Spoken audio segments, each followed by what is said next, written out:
safe, just playing to not be the one that struggles instead of playing to be somebody that excels, right? So you got to try to get through that mental barrier as we're heading into game one here of NV versus Sentinels. I'm stoked to see this rematch. Well, and it's even more exciting as well because it's sort of like Envy also picked up some of the, the best players from the last stage, right? At least free agents wise. They picked up Tap, who also was on that Techie roster, and which, by the way, if we're looking just at Tap's roster, which now he's in the game, he actually lost the Sentinels at stage 1 too. So everybody sort of has a vendetta against the organization of Sentinels on Envy's roster, which is, I think, a sort of interesting storyline too.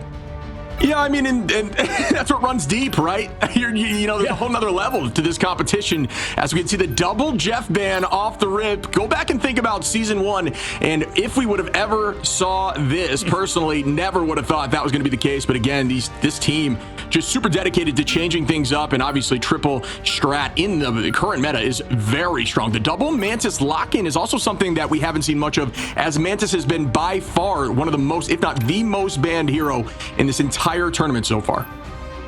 Yeah, Mantis has been a problem for a lot of teams whenever you get to play it, just because of the different health point, break points that happen when you can, one shot. You mentioned on Venom a lot of the times, with the Feast of the Abyss, and that means it's, definitely a strong hero. It kind of changes the game and the dynamic in a sort of safer way that even like a Storm would do, right? Because she has a strategist ultimate that can keep everybody alive. On the opposite side, we have an Emma Protect for Envy. That's the first deviation, as well as the Captain America ban and the Human Torch ban, met with Venom on the opposite side for Sentinels, not wanting to give them that matchup with Envy. When Windows specifically on domination, it makes sense.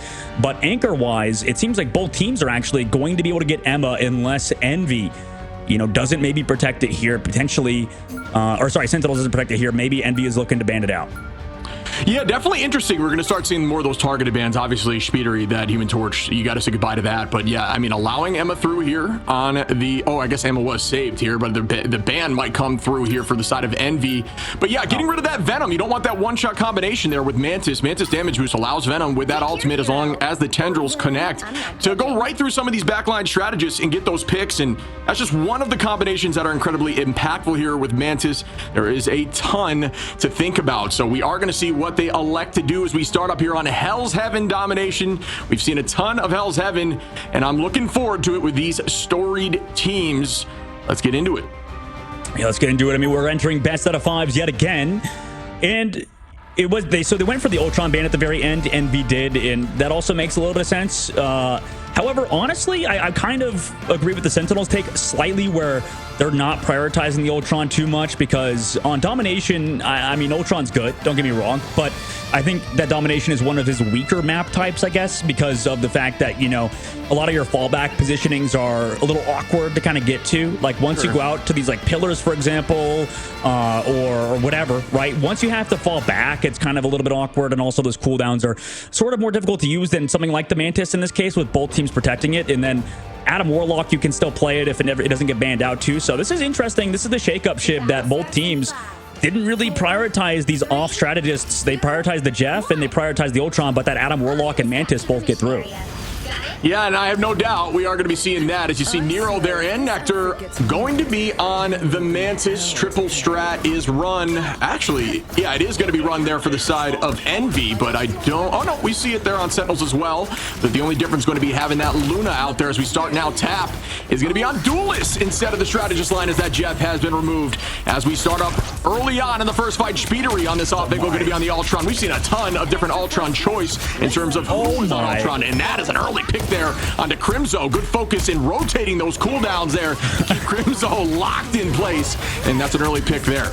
I don't think he got to play the game, Shib. He just like sat there, got stunned by somebody, got slept then by the Mantis, and then got choke slammed, and then also had the stun from the Phoenix. That was depressing if you were Crimzo, and now he's on Doctor Strange to portal back, but Envy capped the point, and we've seen how important it is to take the point early. Yeah, I mean, you want to get that teleport. If you're going to use that strange portal, you do it as soon as possible. It is a 3-minute cooldown. You should have it by the end here if there is some trading on point. Speedery gonna find it. 2 Bs. Goodbye, Crimzo and Avery once more. But yeah, you got to shout out quickly there that rotation as we see Tap and Kaluj find another two, and at this point just going to be slowly walked down back to the spawn door. But wow, Envy looking lights out here, especially after seeing that first play with those cooldown rotations. The amount of communication that must come with that is wild, and this team looking like they can do it to some of the best, if not the best, here in this tournament. Yep, Crimso's over to Groot now, but you know, that is the difficulty. That's the thing you give up. But okay, we're already going for a first fight, by the way. You have to give Speedery the Ultron in that ban phase. He builds those ults so quickly, like we saw. Now they're trying to go aggressive with the Freedom Charge yet again on the Sentinels and force something out early out of them. Maybe force them to panic as they build up 50%. They have a lot of space to fall back as long as they don't get picked off here. I'm into the drop back here from Window. Freedom Charge out and gone now. Ult advantage going to be roughly even as we do see now a double alt tap up in the sky with Phoenix. Ensong comes down. Window going to take out Aramori. Another number up here for Envy, who are once again finding these early trades and then just maintaining cooldowns. Should have 3 ults here shortly as Collusion Speedery will be there, as Sentinels now will be close to 4. But even so, through these fights, roughly even in ults is a tough trade, and that's what needs to happen here on Domination. Speedery again, understanding perfect rotation there. Finds a 2-piece, make it 3. Why don't you Speedery, as now walking for Nero, gonna get the pick as well. Kaluj takes out Nectar, and Envy just doing the same thing over and over and over. Sentinels trying to find their footing here. You have no portal. They used it earlier, and that fight was ended as soon as Aramori got picked in the previous fight. Envy, you know, they do get traded back. Tap goes down, but losing your only Stratus ultimate is huge. I mean, Speedery using his ultimates, using his Ultron's Rages at the perfect time. Like you said, we haven't even seen Month committed Invisible Boundary yet. It's just been Ultron Rages. On the backside, Aramori commits the Invisible Boundary and met by every single Sentinel's ult. If Envy can wait this out, they'll win the fight too.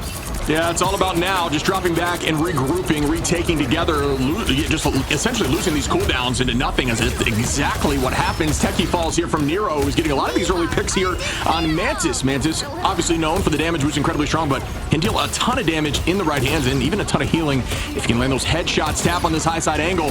Duelist doing what duelists do. Stay on these off angles. Coming in with the animation kills on the melee. Gonna find Avery early on there. And this is the power of damage boost. Phoenix is terrifying to witness. And we are beholding it now. They don't even get the touch. Whew. What a round from Team Envy there. Sentinels in disarray. And this kind of goes back to the draft phase where we talked about Chip giving, you know, what you're giving to Envy is the Ultron. But also, you have to bear in mind, at least we're putting Speedery on Ultron, right? It's tough because he is like one of the best Ultron players, as you can see, having even more damage than the Phoenix that you called out, which is kind of crazy. But I mean, at least he's not on a duel. At least he's not on a duelist, right? Like maybe that's the sort of thing you give up, right? You're like, okay, we can put Speedery on Ultron. Yeah, it's a strong hero, but you know, he's not playing Phoenix. But you gotta, I mean, Tap played that perfectly.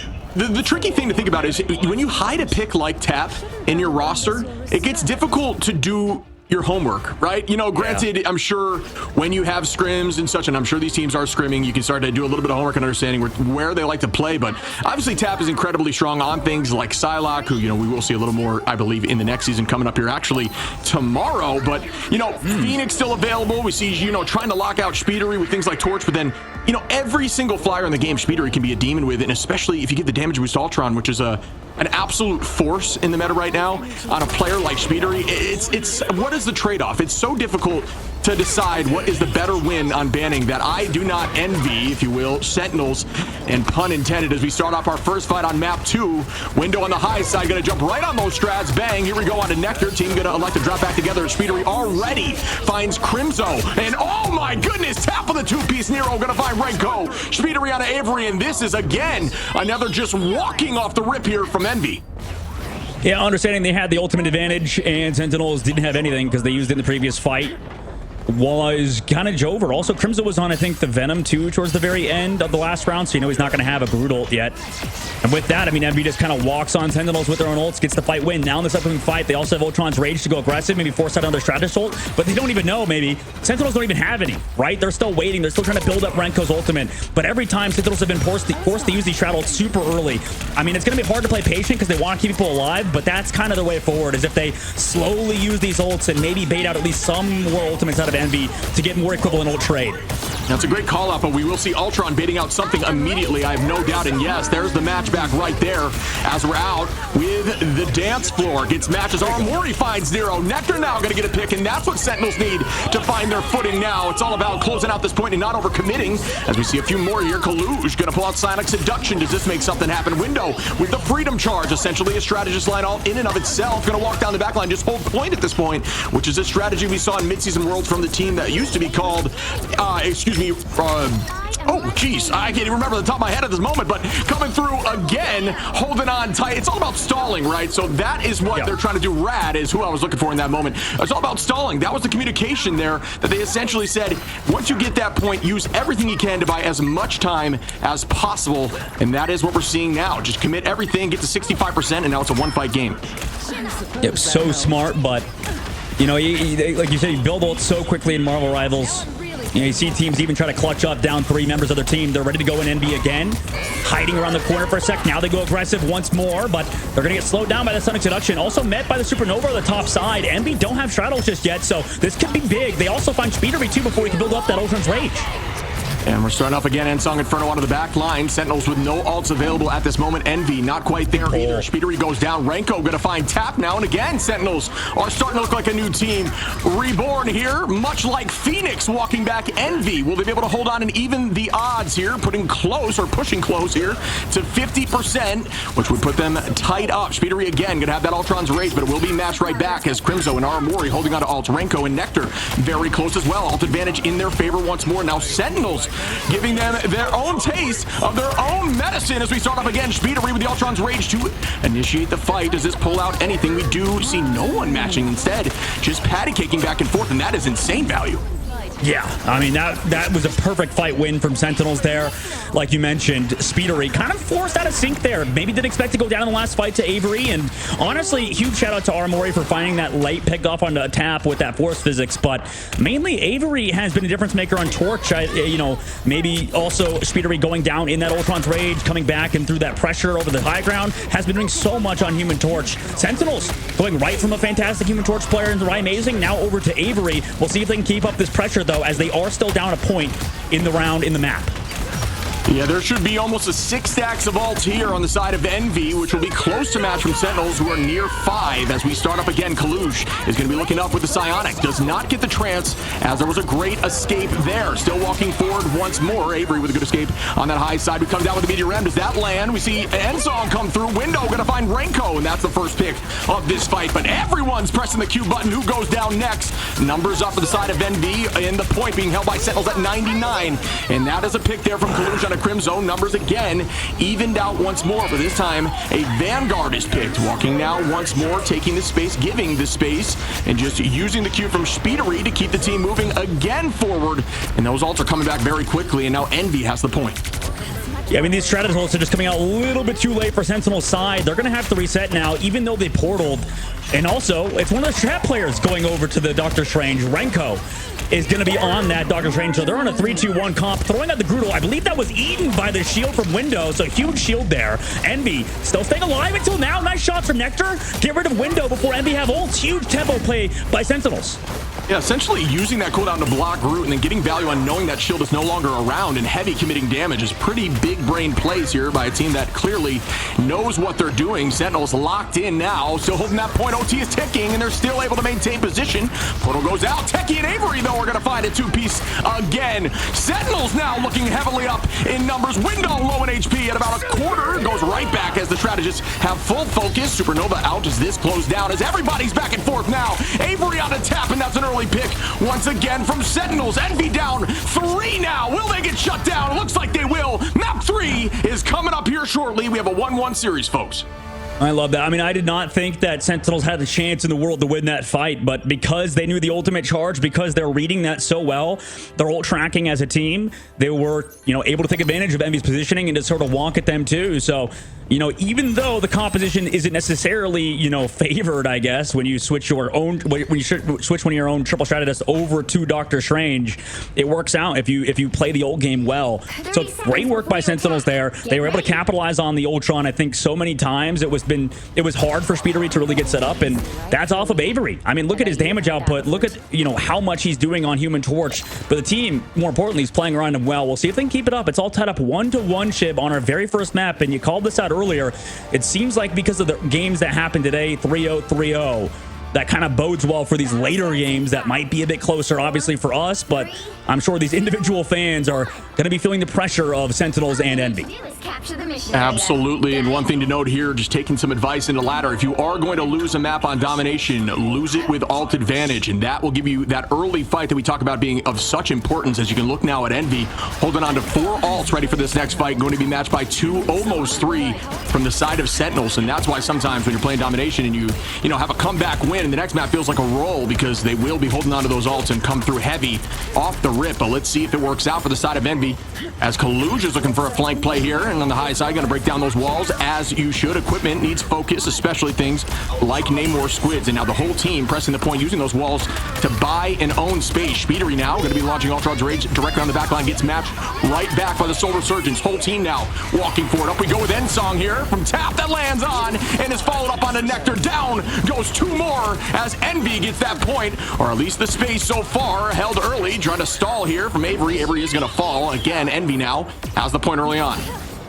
I mean, this is a very, very interesting switch up from Envy. They switched Nero over to the Cloak and Dagger off of the Mantis, and, you know, you'd assume, oh my goodness, you know, they're going to lose all that damage potential, but realistically, you get the Terror Cape, you also have a pretty strong ultimate, and Sentinel's win condition at the moment is just overwhelming damage, right, with Avery finding these pickoffs, and maybe that Mantis has a little bit more downtime potentially, slash, like, not as much burst healing, you know, with the Cloak, with the Cloak and Daggers, you know, with the Dagger Storm and all this, so Envy switching up their comp to just be pure sustain in the sky window. That was a bit zealous. The idea was insane, but what a shield there, just to hold on from the side of Month, and that was just nutty to see. Or excuse me, I believe that was actually Aramori, as we are seeing ult popped again. Everybody walking forwards once more. Techie gonna find the crystal pop. 25% HP of a Vanguard goes down quickly. Techie now trying to take this space back, but again, Envy doing a great job maintaining this position. Ult advantage up for the side of Sentinels. Nectar very close as well. Tap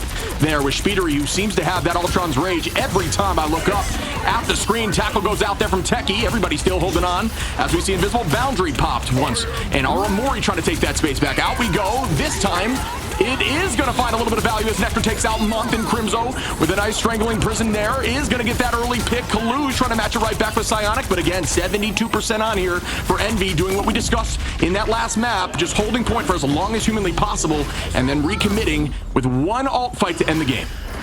Yeah, the switch up there for Envy, unfortunately not panning out, right? They tried to sustain all those, you know, aggressive ultimates from Sentinels, but in this case, Sentinels collapsed on Envy, forcing them back to the spawn, and now finally have control of that point. We have Supernova available. The last time, I believe Nero was there to counter it with that Eternal Bond. They also have Shredder's ult advantage, right, because Invisible Boundary, and also the Soul Resurgence was committed by Nectar. We'll see in this upcoming fight, though. It's going to be hard for Sentinels to win unless they can maybe catch somebody out or maybe get a boop off of the map. And here we go now. Techie gonna pop out an ult early, and great wall there to bide some time. Avery is going to try to find some value with the Supernova window. Just got his ult canceled by the freeze from Renko, and that was huge in that moment as Renko now very close to ultimate. What a freeze right there. Crimzo very close, and we are walking in now from the side of Sentinel. Speedery going to get that pick early and doing what Speedery does, putting the numbers back in their favor. We are going to see a strangling prison out. Does that find value as we see a sleep there on a Techie, and down goes Crimzo. Strangling prison coming right back. Almost frozen again, but this time still going to hold on to be a little more patient with that cooldown. 60% on for Sentinels, and the portal comes out to bide time and try to get those numbers even down. Tap onto Nectar. Kaluj, Month with a 2-piece off map onto Aramori and Techie, and that is some early and well done work here by Envy, who are once again up in alts as we head to our final fight. Yeah, huge work by Envy there. And Sentinels, I mean, they almost worked themselves back into it with some big hero plays. And it looks like they're going to rely on more of those, right? Crimson's going over to the Angela. Renko's going over to the Adam Warlock alongside the Mantis. But we have 5% left to go. They're going to have to touch with somebody here and maybe get a pull off the map. You have to worry about this Invisible Woman right now, as Month has been doing a great job with these force physics. Nice pick off from Tap, too. Yeah, we've seen a ton of that from Tap right now, who's going to use that end song just to bide a little bit more time, and a decent escape. Almost huge Nectar with great aim there. Going to find that track on a Tap, who almost escapes. Nectar! Two-piece now. Why don't you? Onto Speedery. Absolutely popping off here. Oh, Nectar! from Month and return to sender moments, and Nero almost goes off right there. And another effort for an off map. Again, these OT battles are wild, and out we go with the Supernova. Avery gonna find Kaluge, and here comes the portal once more coming in from the side of Tap now, who is now no longer on that Phoenix and is gonna be on the Vanguard role. It's anyone's game at this point. Sentinels need to get point here. They are at 62%. If Envy comes out on top, Speedery on a pick there. They will end this. Tap with one. Nero, and that's gonna be enough. The rest comes through, but it is not gonna be early enough, and Envy take home the first map. Huge map win for Team Envy there. I mean, maybe Renko could assume that they would get map control, point control, and add more luck to get the res off, but you know, if the point was in their favor, right? At the end of the day, it's always scary because if you have to portal back and overtime spawns, it's going to be rough for Team Envy, you know, with those 3 extra seconds on the clock added to your respawn timer. But they get there. They also still have point control. Most importantly, it never flipped. And if it did, maybe Sentinels had a shot there with the res. But I mean, that was an incredible map number 1, Chib. And, you know, it was a banger back and forth. Huge shots from Nectar. You know, we start so well from that fight, you know, seeing Nectar find 2, and then the unfortunate 3rd comes off of the map. And that was the game changer. These boops off the map, right? When we go to that specific map with those boops on Hell's Heaven, that can really change the fights like we saw for Month. And honestly, Month was kind of a standout player throughout, right? Nectar we could talk about for sure. We could talk about Oramoy with these force physics, but more importantly, I think Month's force physics were just always in the right place at the right time, and we're always there. So consistent out of that squad, out of the backline from Team Envy.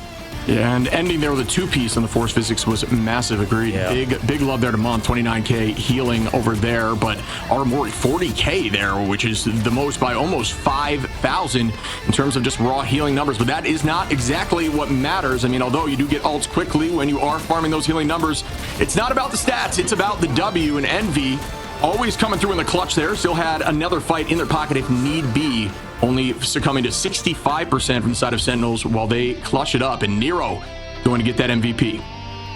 Yeah, Nero with MVP makes a little bit of sense. I think that, you know, just on Cloak and Dagger, the amount of healing output you're allowed to do, it's kind of interesting that's not Speedery, actually. And that's a little bit worrisome, I think, for the opposite side for Sentinels, just because, you know, usually it is the Ultron player to get that MVP that's building up, you know, ultimate charges so often. But honestly, eventually Sentinels were figuring it out. They actually played around the Ultron pretty well, you know, forcing these layers of ultimates, right? We had Invisible Boundaries on top of Ultron's rages.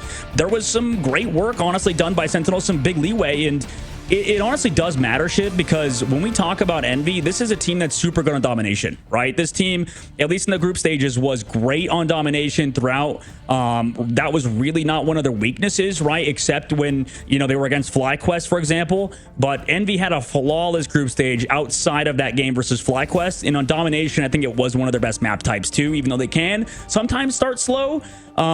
It really is going to matter moving forward for Sentinels how they do in the future maps, because when we look at Sentinels too, they were pretty good on domination. I mean, they beat Dark Zero there, going versus the 100 Thieves series. They also beat 100 Thieves there. So for Sentinels, and also Nemesis too, it's going to be scary, I think, just because this should be one of their better map types on domination. Even though Envy's a good team overall, I would assume that they'd maybe do better there. But regardless of the current moment, right now, Envy up 1, like you said, Chib. We're going to see how these teams play it out after this short break.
Welcome back, everyone, as Envy up 1-0 here against Sentinels. And if that's any indication, that match, what we just watched, of how the series is going to go, it is going to be tight and fun to watch. What'd you think of that first game, bud?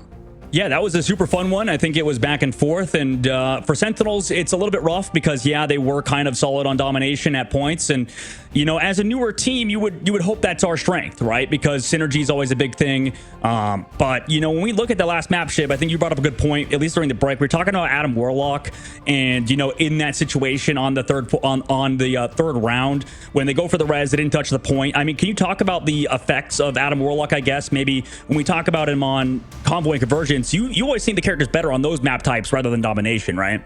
Yeah, I feel in domination, there's a lot more tracking of Warlock. Warlock, it's very difficult to find a successful res location unless a strategist ult is being used like at your feet on point. And that is tricky to have that all line up, especially as comms are getting crazy in OT situations. For whatever reason, it seems that on Convoy and Convergence, when teams are able to find more of a location farther away towards their spawn, there's less tracking from the opposition chasing that Warlock down because it's just too far out of the way. Whereas in Dom, everyone's in this centralized location, everyone's tracking and understanding where Warlock's going.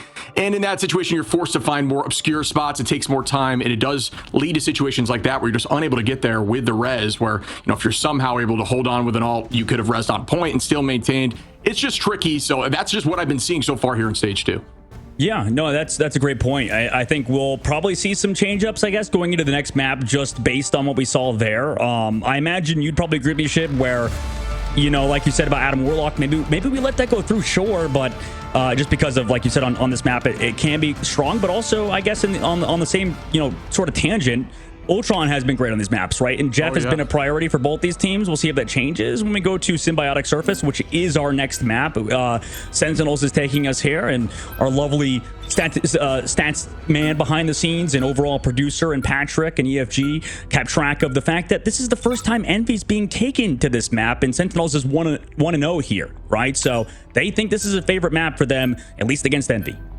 Yeah, just to reiterate here for the chat, the way this works is the domination map is random. Losing team then chooses Convoy or Convergence and the map that they so choose. So here, this is going to be the choice from Sentinels as we head to Symbiotic Surface. But I agree, that's kind of what you're looking for. Try to find something that's going to throw the team off, something that you're feeling confident on. That's everything with these map pools. And granted, these teams have been practicing a ton, but there is always going to be strengths and weaknesses across maps and hero pools and, you know, banning stages. And that's why there's so much depth to this scene as we see, again, goodbye to that torch against Envy and the double lock of Mantis coming through. I'm surprised that's getting through.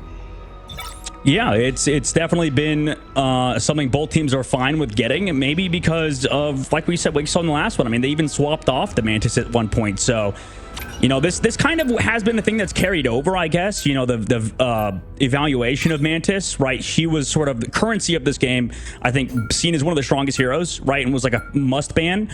But slowly but surely, the land shark has sort of taken over, right? And he's been a menace in the waters and on the land, both simultaneously. So he's kind of something you have to worry about at the current patch, alongside Star-Lord, Torch, and stuff. It's definitely, like you mentioned, a very deep competition, I think, in terms of the meta. There's sort of, you know, things you could do versus specific teams, on top of the fact that you have strong heroes you want to ban out and stuff. And Sentinels prioritizing the Phoenix this time around, getting rid of it out of Envy's roster. They have the Torch on the other side banned out, though, and the Star-Lord alongside those duelists on Envy's side. They can't play those. For Sentinels, no Emma Frost, so Kaluge is going to get that again. Yeah, I mean, given Kaluge, Emma Frost is definitely, you know, it is something to battle through, but Techie and Crimzo incredibly strong in their own right as we start up here. I mean, a good choice. You need to have something like Magneto into Emma just to give yourself some more time and try to juke out that grab as we start up again. There is going to be, and this, I'm curious about your take about this. I think right now Bucky is incredibly strong in the meta, has not seen a ton of bans here at this level of play, but does do a great job of shutting things down like Groot, who needs to hold onto a wall until you hear that noise. It's essentially, you're playing a game with yourself when you're playing Groot against a Bucky, where you're constantly just thinking of two different things. You need to make big plays. You always got to be aware of the pull.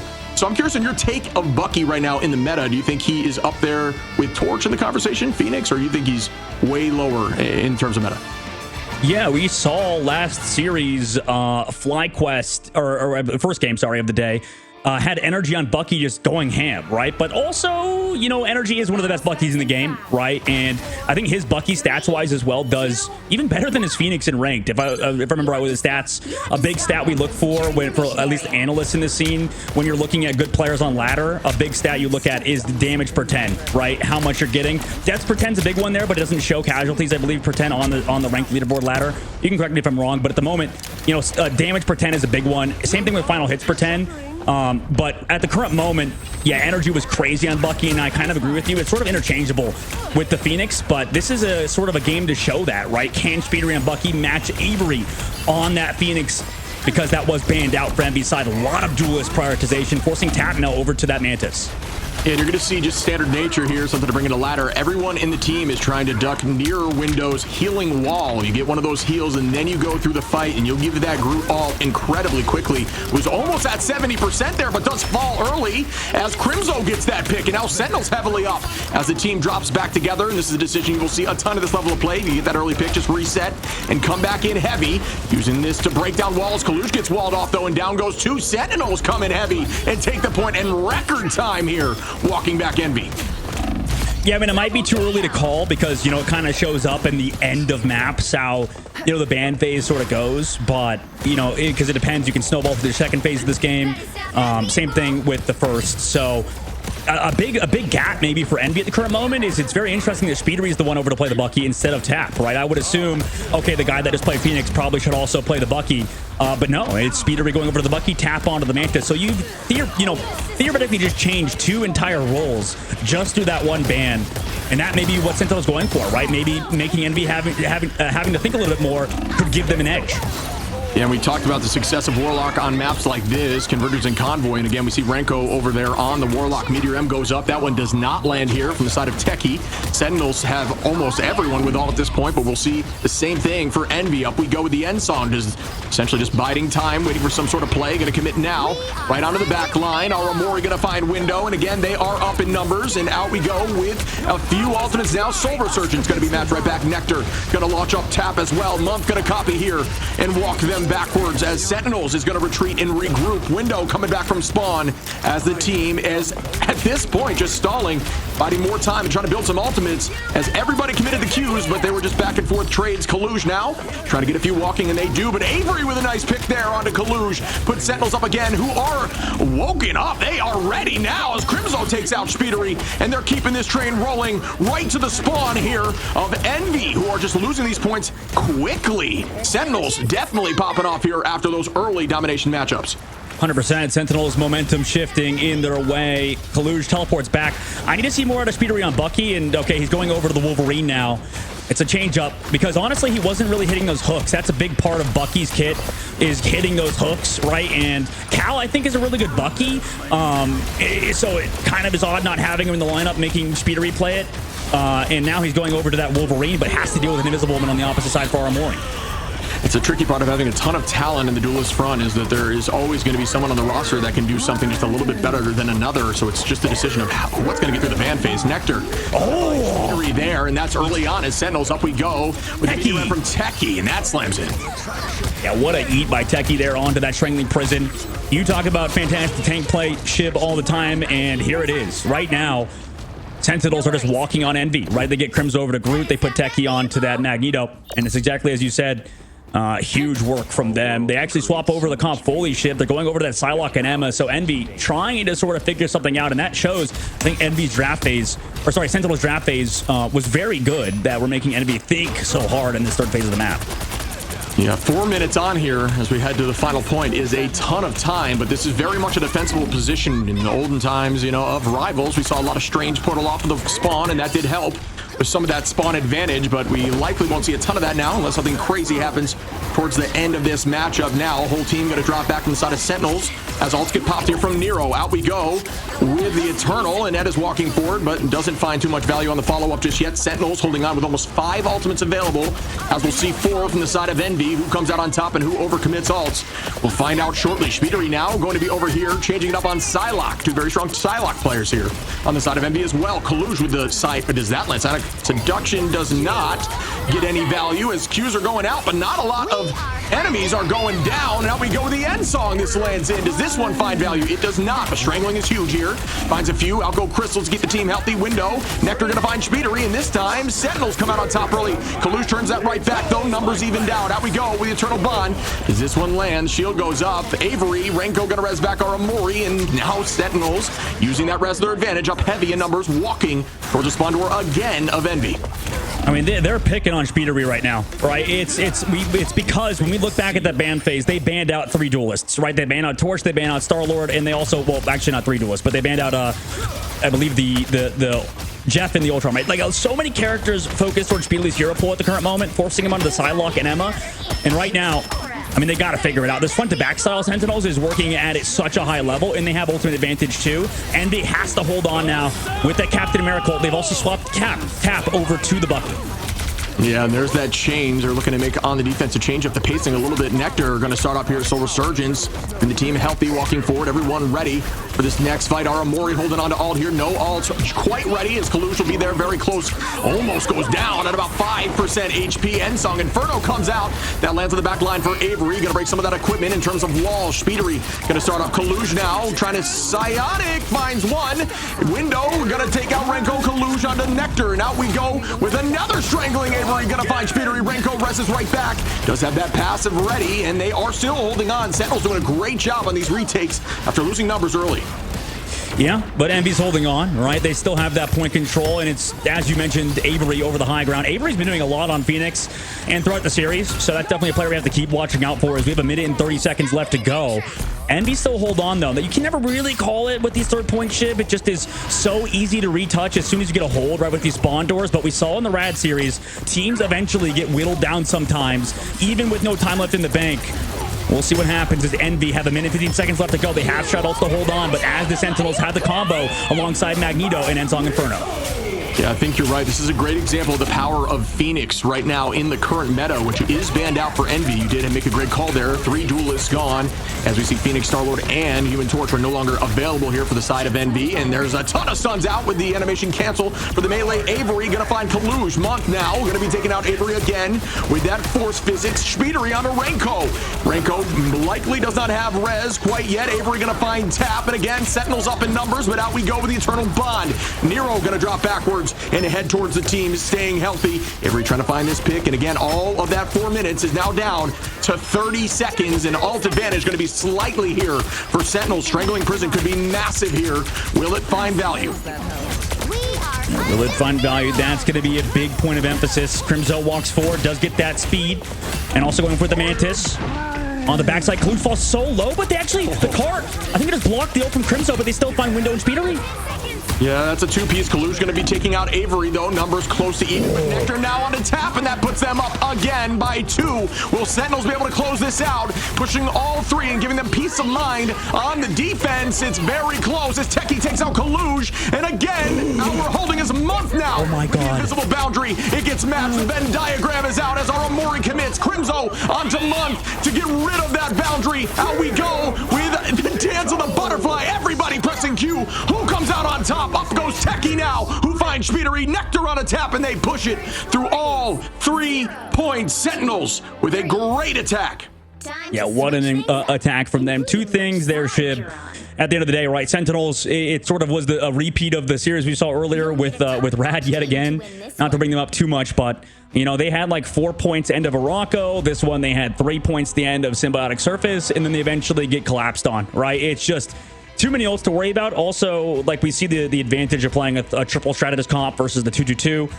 You know, you just get to play Bucky, or you play anything against what Envy are doing, and they don't have the Mantis anymore. They don't have the sustain. They don't have the regenerative domain from Renko. There's so much delay from the side of Sentinels on top of still having good damage. That means that they could just sort of live forever, build those ultimates up. And, you know, it was an incredible emphasis from Month there to stay on that point to try to hold. But honestly, this is kind of the draft phase thing that's happening, Shiv. This is the sort of meta, which I don't entirely disagree with. I think it's a little simple. which is, you know, personally, I want, like, you know, complex drafts as a viewer. You know, I'm like, oh my god, I want the most complicated draft of all time. Sure. But realistically, because what we happened with all these Stratus bans, Shib, it feels like Strat players are actually very, very versatile in who they play now. And at the moment, if you ban out duelists, right, a lot of duelists weren't banned too much. It makes sense to sort of target ban individuals. That's what's happening in Europe and EMEA. That's the sort of draft phase a lot of the top teams are doing, and it makes a lot of sense. It's simple, sure, but if you ban out heroes that, you know, a player is used to playing, and also, you know, maybe look, Envy's having to put tap now into Psylocke and Speedery back over to Ultron. You're making them adjust, making them do things they're maybe not comfortable with. And target bans is kind of the way forward, I think, for a lot of these top teams. It's sort of easy and makes it simple for your team in the ban phase. Yeah, and I couldn't agree more with you. And there's a conversation about, you know, once you start seeing teams rapidly switch heroes, switching up, you know, even in the roster, changing up the heroes and who's running the hero in that moment. A lot of that just indicates to me that you are playing scared and on your heels and just trying to figure things out. And although I think it needs to happen, it's just tricky, especially on point 3, to be forcing and changing a ton of different strats out, because your whole flow as a team is now different. But Window there, gonna find Avery early on with an insane toss of the shield. Speedery holding the high side, and that's some good damage as Kaluj now finds Techie. Is this going to be a walk to right back at him, as Speedery already has Rage of Ultron, and that's going to find one onto Renko, and they're now using the momentum right back at the side of Sentinels. Envy doing a great job on this point 1. We need one more tick, but the portal comes. A bit of an awkward spot there. Maybe Speedery going back and forth. We'll see with the invisible boundary. Something to say about the comp later on, but at the moment the fight starts off with that boundary from Aramori. Envy waited out, play it back. And we'll start again. Kaluj taking this space and owning it. The portal was huge here from the side of Avery. Out goes the Strangling Prison. That one does land. Nero going to match that back, and Speedery falls from the side of Crimzo. Good focus on damage there. Onto the high side of the point, and here we go with the Dance of the Butterfly. This one out for tap. This one unable to find much value. He's going to cancel that early and just wait. Window now holding on to the Freedom Charge. Instead, not going to elect to use it as Invisible Boundaries launch. And again, matched right back. The Trade Fest has begun. Sentinels with a great job on this retake. Yeah, they did a great job there too, like you mentioned, in tap, and the neutral finds Renko. On the opposite, Agamotto from Avery, but will it find the connections at the moment? It's all Team Envy in that KO feed. And this is sort of something that's interesting as Envy tap out the point, Shib. Like, they sent tap in, right? I don't even think, usually Speedery would have held on to that Dance of the Butterflies towards the very end, waiting out Stratus ults, right? Maybe like it's not practiced enough, just because tap, you know, that's a great part as well, is that they put tap on a Psylocke who is a great, one of the best Psylocks in the game, really, in North America. Sure. Putting him over to the Psylocke is definitely huge, but, you know, practice definitely matters. And at the moment, this is the change up for Team Envy. They're putting Speedery back over to the Ultron, which makes a lot of sense, right? Taking the advantage they were given, which is the Ultron in that ban phase, and finally, you know, realizing, okay, we have tap on Psylocke, and he's been caster cursed to get bound by Avery on Sentinel's side. Gets pulled in. Nice force physics from Aramori. Yeah, there's a lot. It's very difficult when you've been found as Psylocke in the back line when there are things like that force physics ready, and you do have crystals there now from Renko into the bubble, and you got pulled from Bucky at the punch now, as that will slow down movement. Avery gonna find one Techie. Gonna be shutting down Nero there with the Meteor Rem, and again up in numbers, and Envy is walking back. Sentinels seemingly coming back from the spawn stronger than ever. 2 fights in a row now, and that indicates a strong defense to me. A team that is not afraid to retake position, as now they're on that first ramp and with control of card.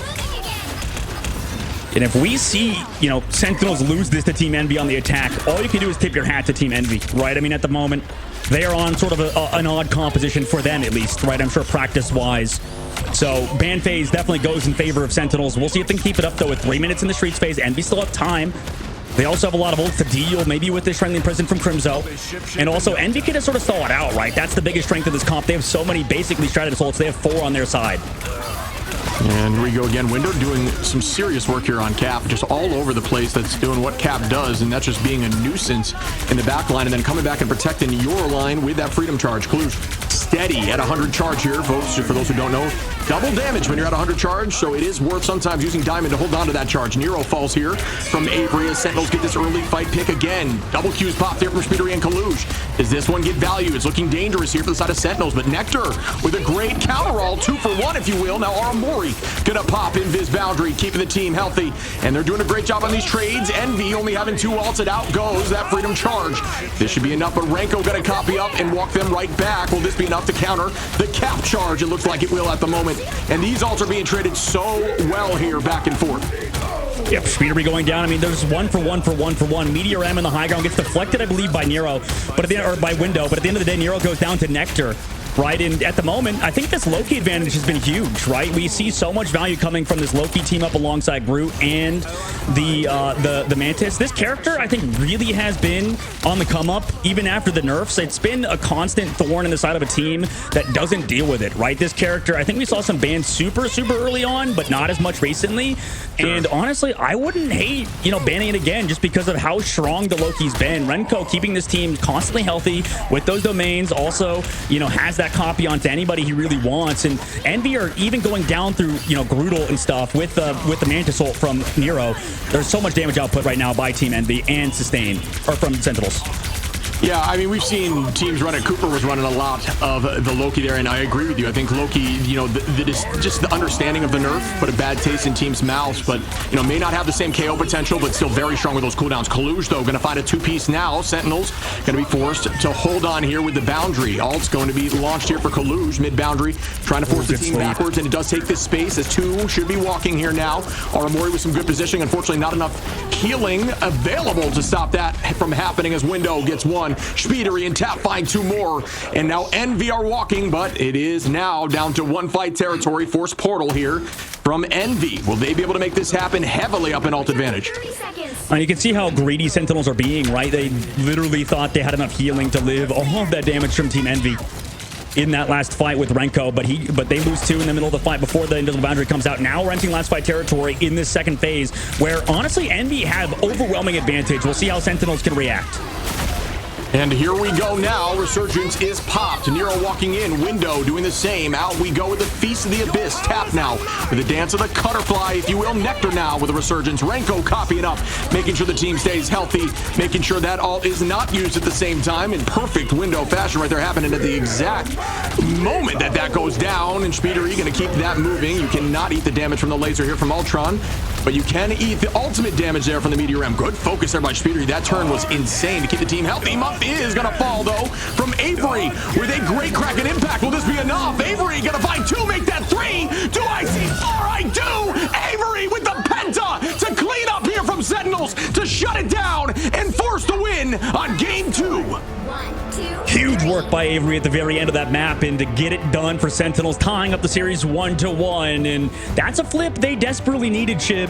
And that all comes back down to that ban phase, right? And also prioritization of certain cooldowns and abilities, right? Like we saw very end of that fight, more than any other fight we've seen in that entire map.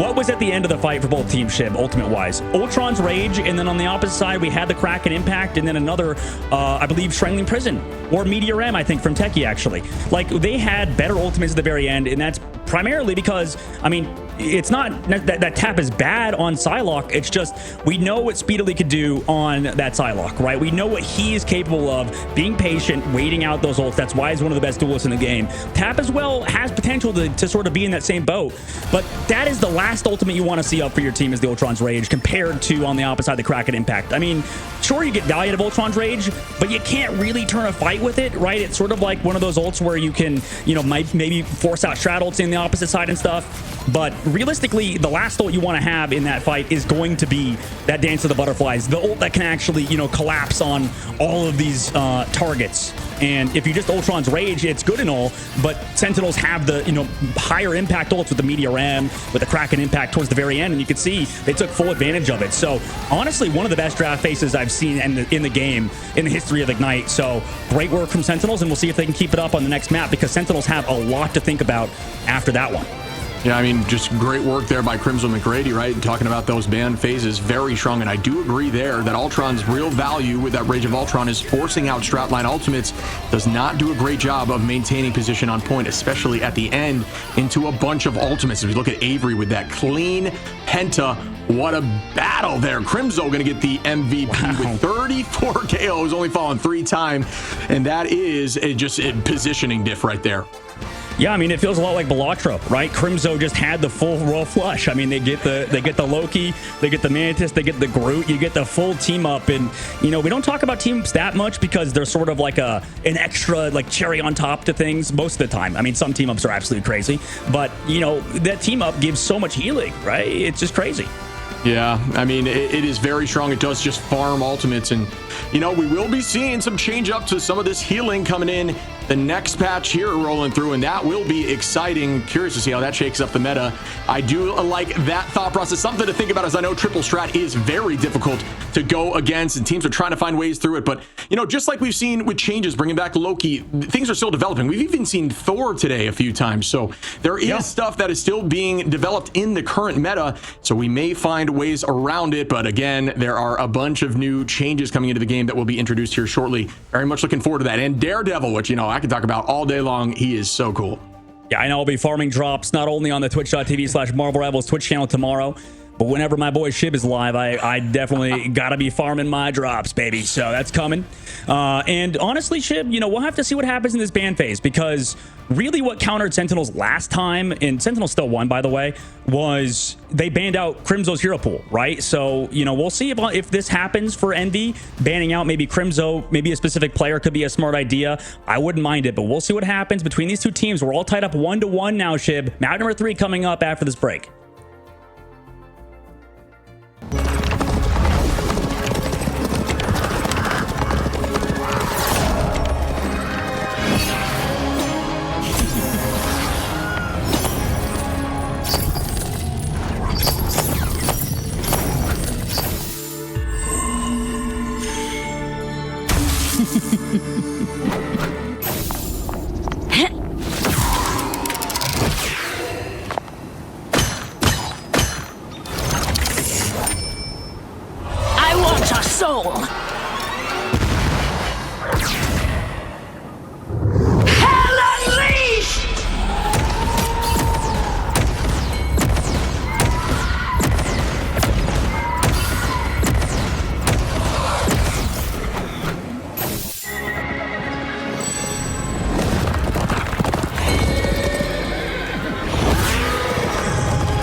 And we called it, buddy. Coming back to a series immediately 1-1. You and I are cursed in the best way, I would say, as we are now heading to Yggdrasil's path. And you can talk a bit about Envy on this map.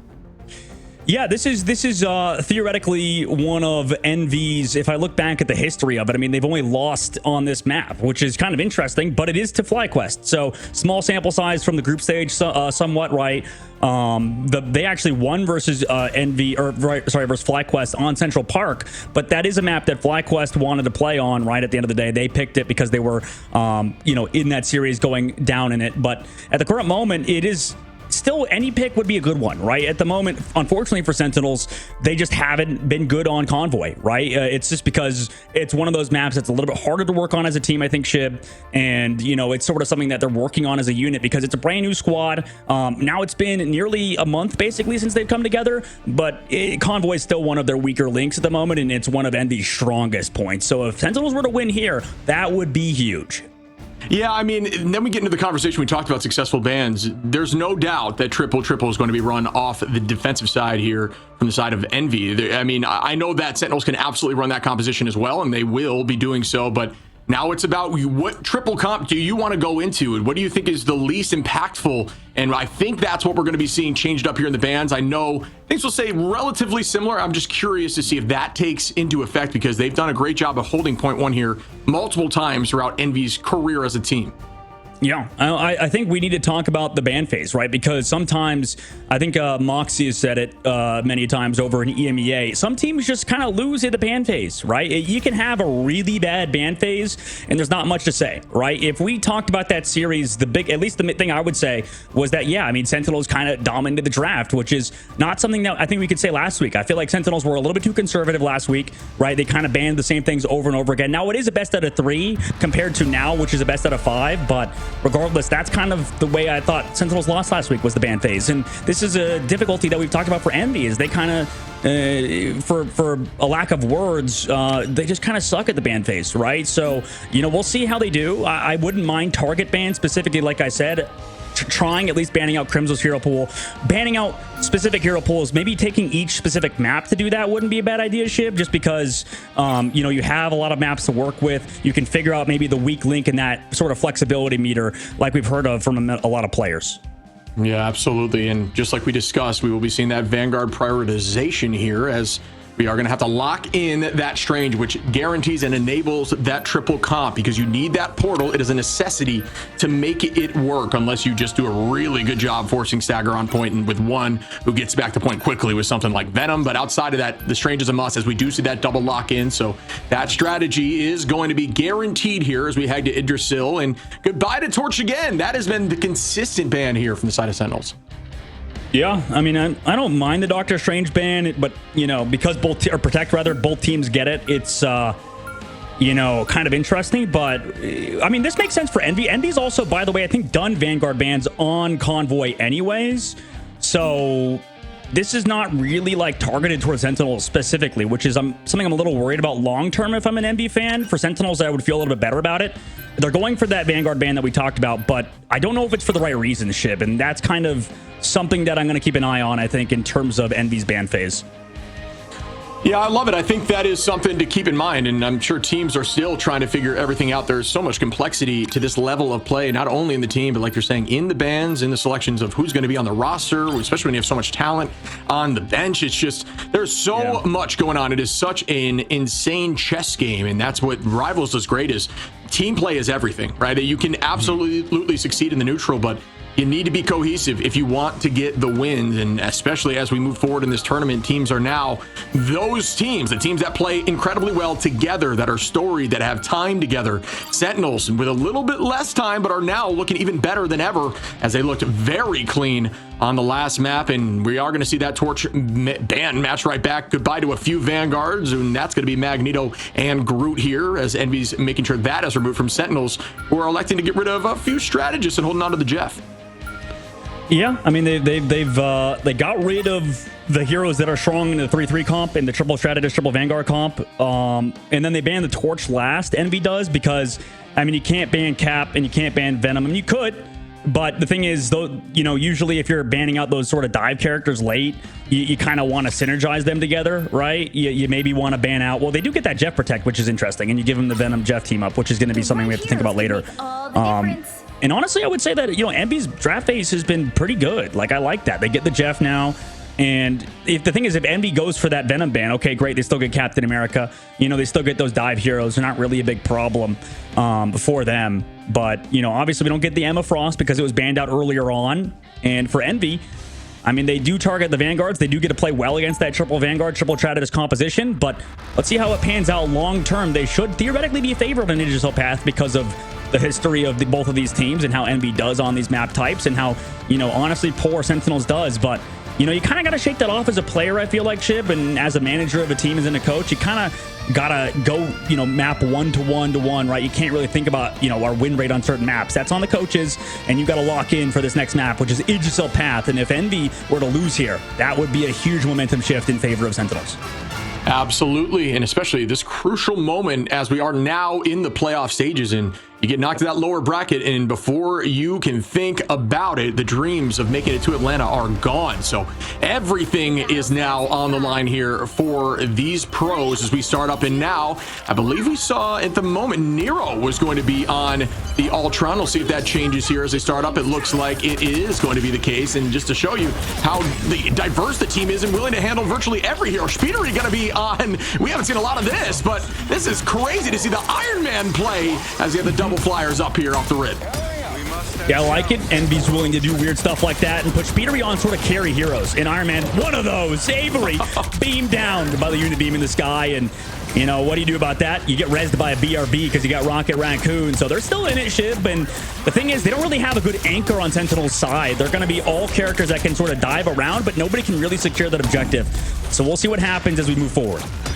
Yeah, but that is a huge cooldown to find early. I believe 45 seconds. So that is a ton of value there now as, again, another goes down. Envy keeping this space moving forward, and this triple composition already kind of folding as Sentinels is not able to just maintain that point and then get that portal back on this ramp. Everything kind of being thrown out the window as they're now committing and trying to hold on. Great focus here, seeing that Ultron team up to keep Speedery healthy in the sky. And here comes the portal now as the team is going to try to fight on this ramp. It looks like they are able to drop back together. Nectar going to find Tap early though. Crimzo onto Window, who finds that pick. And much like Wolverine, Angie does a great job into group because that pull hitbox is just absolutely massive. It's very difficult to miss that.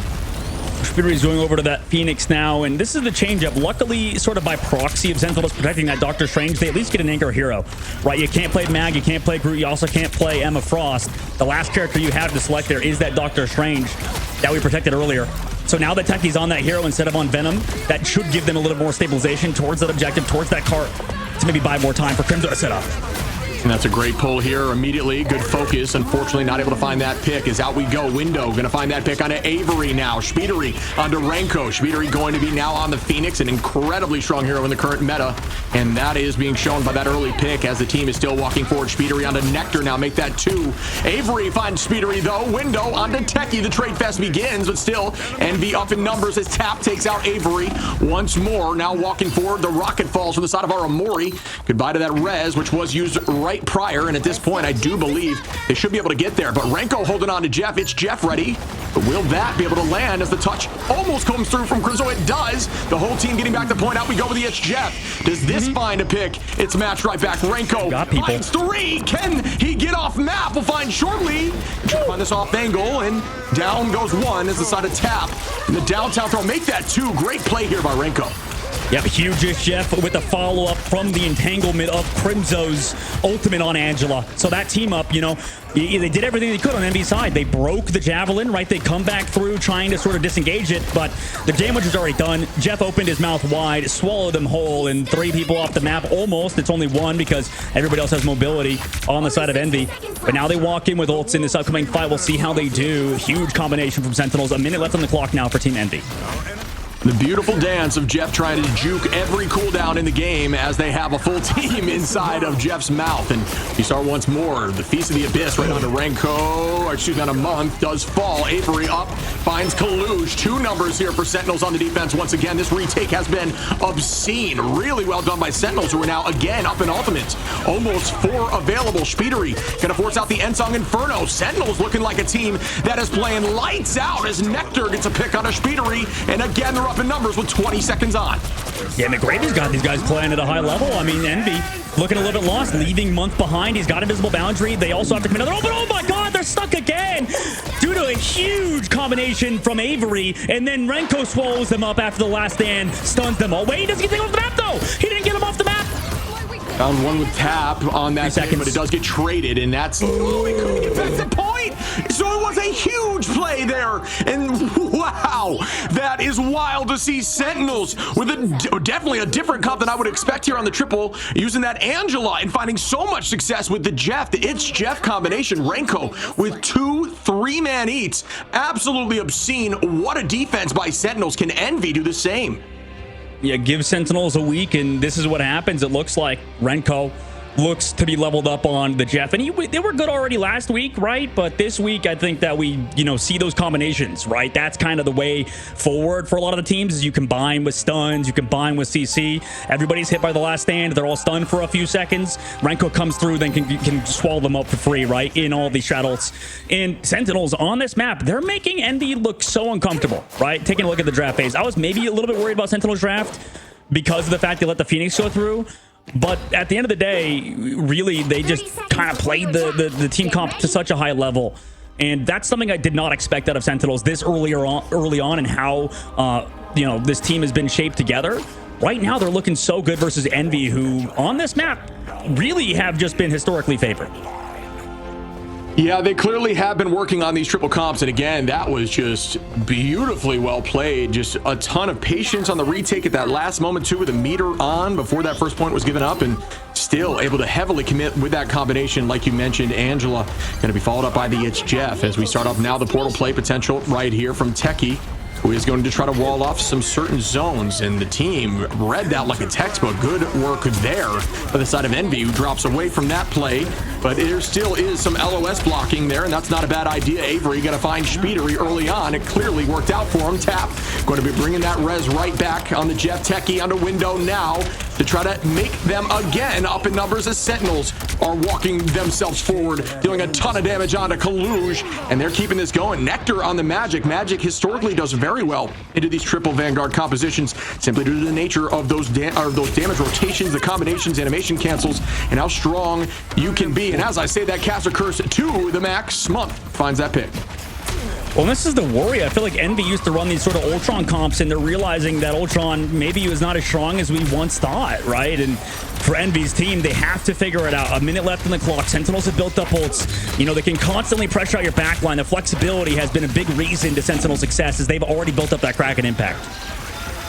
Yeah, Sentinels are looking very good again. Alt advantage Renko ready with this combo. Will this come through? Avery going to be ready with the Kraken impact. I have Agamotto available as we look over. Eternal Bond ready, as well as the Sia, which gets launched early, and no one is found by that Eye of Agamotto. Good idea there. Shields go up, keeping the team healthy, but that Sia is launched there from Tap. We can get that all back very quickly, and the res likely coming around here shortly. Out we go with the reverse eye. Gets stuffed there, this time by Avery, shutting down Window, who's back at 50% up. We go with the Meteor Ram, trying to stuff Jeff, and that does not land. Renko again gonna find just a teammate, keeping them healthy, moving them forward. Nobody offensively gets taken there, as everybody just stalling at this point. Great pull by Avery with a two-piece, matched immediately by the Freedom Charge, but that is forcing some good cooldowns. Yeah, I mean, Speedery may have not connected with the Eye of Agamotto, but he'll connect with these right clicks. 3 go down to him, and what a play by Envy. Yeah, good focus there. Speedery really, again, on the Vanguard role now, can do it all, as we've seen every single role tackled already in these first 2 games here from the side of Speedery. Now, alt advantage going to be roughly even 2 on both sides. We might see the third coming up here from Sentinels on the side of Techie in this fight early on, so a slight advantage for Sentinels, but it's all about who gets this first pick. Let's see what happens. And we've seen teams run this solo sort of, or Jeff Invis backline. Nectar commits the Dark Child. Avery also finds Kaluge. Get a hook early, then the follow-up is there, but the BRB brings him back into the fight, sort of a pseudo Adam Warlock res, and that Dark Child's about to run out. A lot of duelist damage removed. Yeah, I think the idea there from Nectar, they wanted to ensure they could try to get a pick through ultimate with that combination of magic, but there was placed a little too strategically away from an angle, as Kaluge finds 1, 3 at this point, making 2 again just from Kaluge, as Nectar goes down 2, and now Envy retaking this position, doing a good job with it. Yeah, they do have ult advantage in this next fight, so wow, they really do a great job on this defense, as Sentinels is now playing on their heels. I mean, Envy has Gator, who is one of the original members of Team Goats, the famous hero shooter combination, and obviously, and Kaluge too. So they have 2 of those players, and you know, they look pretty much exactly why. You know, you have those guys on the that can play these triple strategy, triple Vanguard compositions, and also teach it at a high level. Up we go with the Meteor Ram, and there is going to be cooldown utilized. Speedery going to find Techie now, and they are again walking forward 28 seconds, looking exactly like the situation we just saw in reverse, but now Sentinels heavily up in alts in this next fight. Envy going to be close now, and Kaluge is going to launch that Freedom Charge, try to keep them in the spawn door, so there is no touching, very similar to what we saw from Renko with the It's Jeff, but that is available with the combination from Crimzo. Everybody on Sentinels has that ult now, as it is launched. 6 seconds on. Can they get there to the point? He's too far for the res beacon, though. He finds Window. Yeah, he's too far for the res beacon, and the Jeff ult's gonna eat Nero. Goodbye, Nero. Oh, never mind. No, it was too early. Oh, the timing was a millisecond off. Envy gets 2.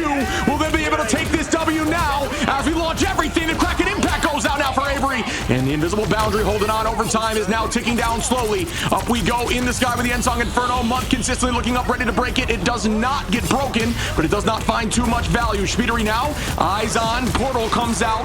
Now again, both sides from Window and Techie. Everybody back on the fight. Sentinels with Techie's all available. That's all that's ready at the current moment, as Speedery is close to the Meteor Ram, which will have it likely in seconds now to have a 1-on-1 alt advantage. Or more ready, and there goes that eye. It gets pushed away. Does it get value? Meteor Ram is up. Does this one land? Bang! Window onto Nectar, but that does not land there from the Meteor Ram side. Out goes the Sia. Speedery onto Renko, and now they're up in numbers once more. Envy back and forth here. I have Agamotto ready again for Window. Everybody playing safe. Window has that all ready to go, man. Aramori pushes him into the team. No, Nectar gets stuffed. He goes down. The follow-up is there, and there's no portals like you mentioned earlier, Shib. Overtime, it's going to slowly dwindle unless they can find picks. They soul bond to keep everybody healthy, and they're touching. This is insane, as at this point there is a sliver on the OT. Window gonna find Renko. Envy, the bear has been poked. Month onto Nectar. It's all about the touch now from Techie. Everyone's eyes on Crimzo there as well. Could buy plenty of time, but there goes that eternal bond as the team is staying there now. Out we go with the Feast of the Abyss. Crimzo just stalling now. 100 HP does fall from Tap, who can deal a ton of damage on the rocket. Out we go again with the Kraken it back to Ivalgamoto from Techie's huge. Nero onto Avery. Again, another strategy. Just line off launched from this side of Month, matched by Aramori. And oh my goodness, everybody is getting back to this fight. Up we go with Speedery with the Meteor M. That one lands on a Nectar, which is massive as the self-res up. Can they hold on? Renko using the Jeff. Window with a huge ult. Finds two. Speedery now cleans that up. Make it three. Why don't you? Envy is lights out right now. They are ready with this W, and they take home the second match, or third match, excuse me. Yeah, that's map number 3. I'm a little bit worried for your voice long-term, Shib, because that was a long one. Holy crap. I mean, we saw 3 Ivalgamotos, I think, out of window there in that basically one instance. So if you want to teach anybody how to touch and just make your team look annoying to eliminate, just watch that Sentinels game. I mean, they swapped their heroes around to heroes that could touch easily. They switched to Adam Warlock to give everybody basically like a support ult with that soul bond. And, you know, really good use as a team, just player on the play objective. You know, after, well, not to bring up Dark Zero's dark past, but, you know, last week we saw that, you know, not touching of the objective, right? And, well, in this case, Sentinel's pretty much the exact opposite. They touched the objective so much, pretty sure the goats are pissed off, right? Those goats have been petted a little bit too many times probably in that fight. And at the current moment, I mean, Envy, what a hold. I think that their triple comps look like the best in the game at the current moment. I mean, maybe some of the European teams are always pretty good at those type of comps, but I mean, Envy, you saw they got held, Shib, but then on their defense, just get the fuller hold, right?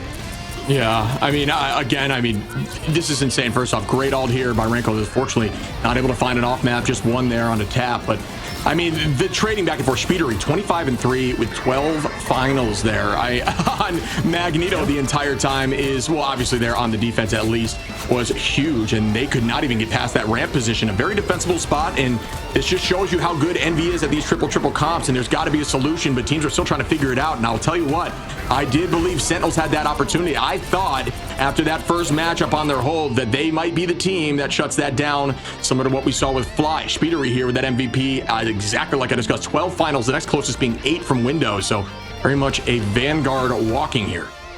Yeah, I mean, this is exactly why you need to have a flexible team, right? Speedery being able to flex over to the Magneto and the triple comp and not give up, right? That's the big thing is, you know, we're sure our offense went poorly, but we know Convoy and, you know, Convergence in general, this game is very defensive favored, right? And we just saw it there. I mean, 4 minutes of just a hold because of things like Rocket Raccoon, because of, you know, these triple compositions and the sustain that you have. And playing around ults, right? Those are the combinations, and really relying on Speedery popping off at Magneto was a big one, right? You know, not having him on the Ultron anymore has been nice because now he can finally actually eliminate people, right? We talk about the Vanguards that carry. Magneto's always in that conversation besides Emma Frost in terms of damage output, right? Yeah, I mean, Magneto is always going to be that ultimate that can shut down strategists, and the way that these folks play Magneto is wild. I mean, it's never, I think the constant idea as you're climbing ladders, you know, shut down things like Punisher, for example. Always look at the Punisher, but even at this level of play, they'll eat that damage from Punisher and throw it at a strategist a mile away that you didn't even see. So really well played there again. And Speedery has one of the he has one of those highlights. Remember last week it was the crazy sky shot on Ultron on Magneto. Yeah. So, I mean, he's the guy that does that stuff. Yeah. Yeah, it's all about leading at that point. But yeah, I mean, it was an absolute blast to witness another insane battle between these two teams. This is exactly what I was looking for my first time on here with you since the break, buddy. It was a blast, and we're going to see more of this coming up right after this break.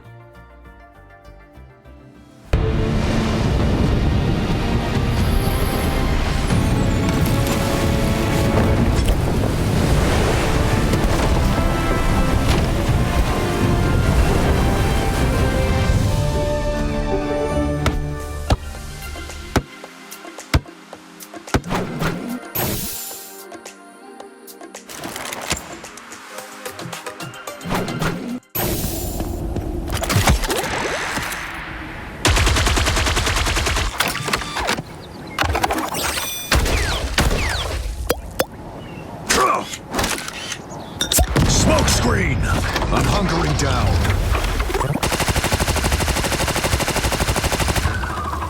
Judge! Jury! Executioner!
Absolute cinema once again, being held before point one and then holding them even tighter now, 2-1. Envy showing up once again with their backs against the wall. What a battle, brother. Oh, yeah, that was an absolute banger back and forth. And now Envy's on that point, right? And, you know, this could be the difference between going home with 70K or 10K, Shib, because there was a lot of teams eliminated earlier, right? When we talk about, you know, some of the teams that didn't make it out of the group stages, we'll see, you know, who had the harder group, I think, after this playoffs necessarily. But, I mean, it's going to be brutal because those teams, you know, going home with $7,500, this, if you go to the loser brackets early, you know, you could have a chance to maybe win. But especially against Envy, who is a top seed, this is going to be a tough matchup for Sentinels, and they definitely don't want to lose it. Yeah, I mean, and the tricky part now is the losers bracket. You're now in the playoff stage. So you're in the losers bracket, but you're playing some of the most disgusting teams in the entirety of Marvel Rivals. So it's a very tricky position to be in. We've seen teams, even, for example, the MEA, VP, not being able to make it there moving forward after losing down there in the losers bracket. So anything can happen here heading to Atlanta. So it's been tricky. It always will be tricky. And now there is so much on the line, as that is the goal. Get to Atlanta and make the LAN a reality. We're going to see who does it. But man, what a battle here so far. I'm looking forward to this next matchup as we're now going to domination. Yeah, I mean, we talked about earlier, and like we'll mention throughout the tournament, I mean, Envy and North America gets 4 slots, right? And I know a lot of the European teams are a little bit sad they only get 3, right? Fair, honestly, it makes a lot of sense. And at least in this case, right now, we get to see VP on LAN. You bring up VP earlier, a team that we all thought as a good team should have made LAN in the last stage. 2 slots only for EMEA in the mid-season results in them not making it to LAN, getting that 3rd place slot. And that was a team that struggled in the ban phase, right? Envy, kind of same thing. They get the 3 seed because we're North America. They got to go to LAN. They got to prove they're one of the best teams in the world by making that finals against Team Rad, and now who is Team Navi. But against Envy and Sentinels, this team, I think right now, Sentinels looks a lot better. But like you said, Shib, I mean, the defense of Envy was phenomenal, and it was a better hold than Sentinels had. Absolutely. I do think that Sentinels has gotten better and better as I've watched each of their games, though. And I think that is a trend that we will consistently see as, you know, we've said it 1,000 times. It's a team that has a newish roster and they're still figuring everything out. And they are doing a great job in these band phases from what I'm seeing and running some more obscure compositions, running things like Angela Jeff. And that combination is seeming disgusting right now as Renko had a couple big ultimates there. So again, this team is not afraid to run some obscure stuff. And I think that's what you need to do to go into a talent like Envy. And I think that's kind of what Rad did. Now Navi, again, like you had mentioned at that midseason Worlds, doing obscure band strategies and running obscure compositions, things that are not practiced against a lot in scrims, are the way to take teams by surprise and get a cheeky win or two out and forcing yourself maybe even to moving into these next stages as we head again. Now, again, domination, symbiotic service. I don't think we've seen a lot of this here in the tournament, at least you and I just never seem to see this match on Dom as it is randomized, but this one will be chosen here by the side of Sentinels. Yeah, I think it was Krakoa we missed out on a lot, and then Celestial Husk. Oh yeah, Celestial, excuse me. Well, this is the worry that I had, I think, for Team Envy, is that, like, genuinely the ban phase also kind of went well for them too, even though Sentinels did solid in the ban phase. Envy's ban phase wasn't that bad. Now, the biggest benefit for Sentinels is that now we don't get to see the triple composition. Now that you're not on Convoy, which, I mean, maybe I'm the only believer, but I think you probably could play triple anywhere, everywhere, if you wanted to, right? If you wanted to practice and get good at it, it would be very hard, obviously, with you know, getting banned, maybe shadow banned from practice for just doing nothing but one composition. But right now, you know, I think that was actually a solid ban phase from Team Envy in the last one. They're getting rid of Mantis this time around. They're protecting the Ultron instead of the Mantis. So that's their change up, not prioritizing that Mantis, allowing Sentinels to maybe go through the ban phase in that one. Also, maybe that makes them target that hero instead of another duelist, right? So let's see if Sentinels sticks to their guns on their ban phase, because Ultron Protect is the change up for Team Envy that might make Sentinels think. Yeah, again, it's now trying to mess with each other a little bit, trying to get the one up in the ban phase is always tricky. Again, going to lock in Renko on that Jeff, and I think Celestial Husk for that domination actually has some pretty decent off-map potential with Jeff. And we talked, you and I actually mentioned earlier in the broadcast about how successful Jeff has been as a whole in the current meta. Going to see a little change there. That damage reduction that Jeff has on the dome is going to see, I believe, a 20% decrease. So a little more viable to find those picks from something like Hela, who will be a lot stronger in the next patch due to that new team up. So I'm excited to see all those changes coming up here in the future. But again, for now, Jeff is insane at this level of play. The lock-in of Cap here for Sentinels. Crimso's Cap, again, is, you know, in the conversation for one of the best, if not the best Cap here in the Americas region.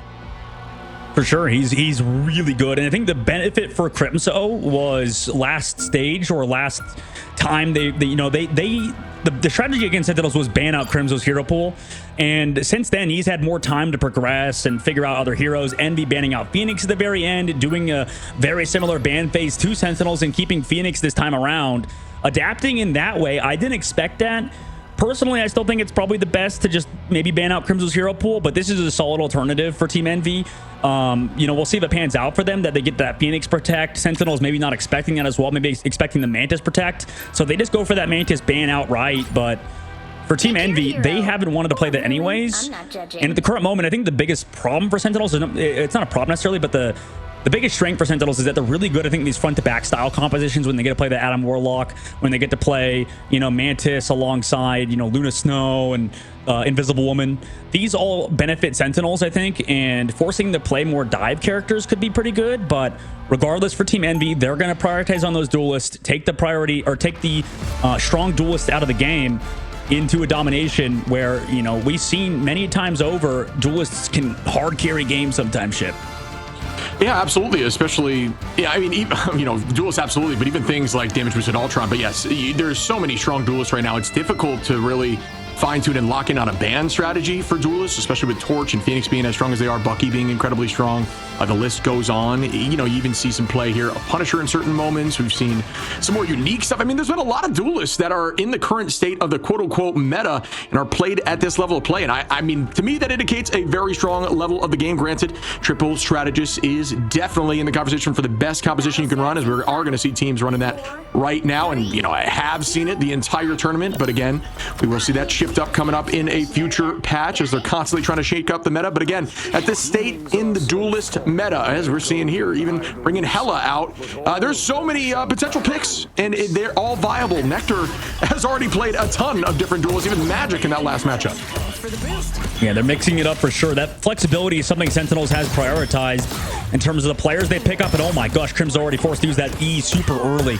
You can see as well that cap protect, maybe allowing that Venom to come through, maybe like trying to juke out Envy. You still get that team up with the Jeff as well with that insane amount of healing provided. But Envy do get that Emma Frost consistently.